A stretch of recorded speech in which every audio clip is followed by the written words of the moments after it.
రూపనామాలకు అతీతుడైన భగవంతుడు ఎక్కడికైనా ఎన్ని రూపాలలోనైనా వెళ్ళగలరు. స్వామివారు 1946 జూలై 6వ తారీఖున మైసూరులోని కరుణాంబ రామ్మూర్తి గారి ఇంటికి వారి ఆహ్వానంపై విచ్చేసి వారికి పాద పూజ చేసుకునే అవకాశం ఇస్తారు. కాఫీ తోటల యజమాని సాకమ్మ మరికొందరు భక్తులతో కలిసి స్వామివారు మైసూరు మహారాజా గారి భవనానికి వెళతారు. అంతా పాదపూజ చేసుకుంటారు. స్వామి కాలాతీతమైందని అన్నా రాజా వారి బంధువులందరూ స్వామిని వారి గృహాలను పవిత్రం చేయమని ఒక్కొక్కరింటికి తీసుకెళ్తారు. అయితే బుక్కపట్నం సుబ్బారావు దంపతులు బళ్ళారిలో వారి కుమార్తె సత్యవతి ఇంట్లో ఉంటారు.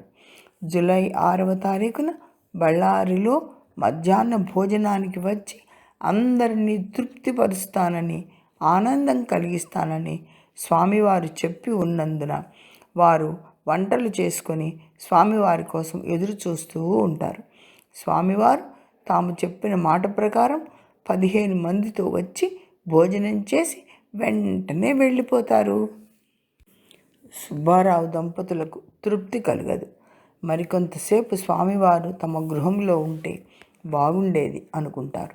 అయితే మర్నాడు అనుకోకుండా స్వామి ఆ 15 మంది భక్తులతో కలిసి స్పెషల్ బస్సులో బళ్ళారిలోని వారి ఇంటికి వచ్చి వారిని ఆశ్చర్యపరుస్తారు.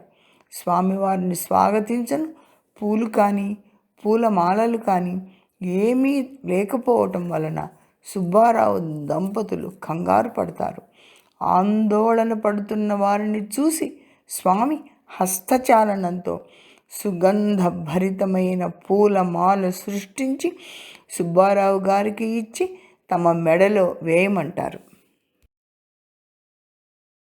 వారు చాలా ఆనందిస్తారు. స్వామి, నిన్న విందు సమయంలో మీరు సూచించి ఉంటే ఈరోజు సరిగ్గా ఏర్పాట్లు చేసుకునే వాళ్ళం కదా అని సుబ్బారావు గారంటే స్వామి అంటారు కదా, నిన్న మైసూరు మహారాజా వారి గృహంలో చాలా ఆలస్యమైపోయింది.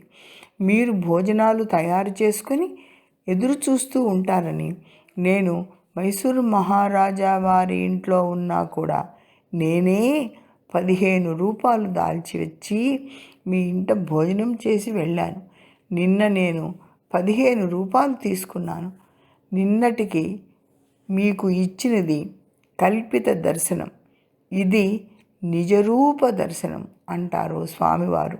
భగవంతుడు ఎన్ని రూపాలైనా తీసుకొని భక్తులను సంతృప్తిపరిచి ఆనందింపజేస్తారు. జై సాయిరాం.